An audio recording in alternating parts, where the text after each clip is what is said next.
The North Woods may no longer be on track for the snowiest winter on record, but we're not far off. Close to 70 inches of snow have fallen this season in many areas, and we may not be done yet. Now, when that snow melts, it has to go somewhere.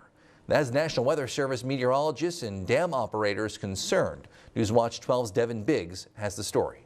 This was the scene last year across parts of Wausau when snowmelt and additional precipitation found its way into the Wisconsin River. Last year was actually the wettest year on record for us in the data that we have going back to 1890. So we knew that this winter, if we got quite a bit of snow, would be a concern in the spring. Fast forward to this year, we haven't hit that melting phase yet, but officials are paying close attention. As of the last week, some of the snow samples that we've had from up north suggest that the snow has about 6 to 8 inches of water equivalent in it. With all that water inside the snow waiting to melt, dam officials are planning ahead. We are in the process of drawing down our reservoirs. We own 21 reservoirs.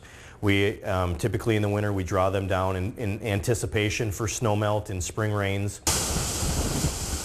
According to the National Weather Service in Green Bay, river levels should be at their lowest point right about now. But this is an unusual year. Because of such heavy amounts of precip last summer and into the fall, they have never really fallen that much.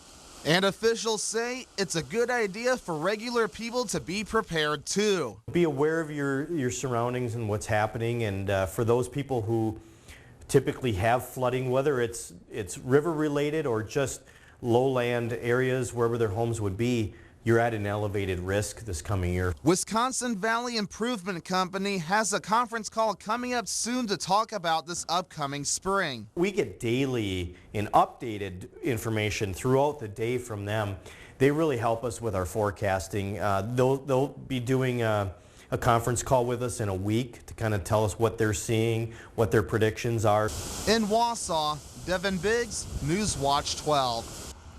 Well, no real snow or rain in the forecast for this weekend, but probably some melting. Jeff's back with one final look at your forecast after the break. Oh, beautiful sunset, too.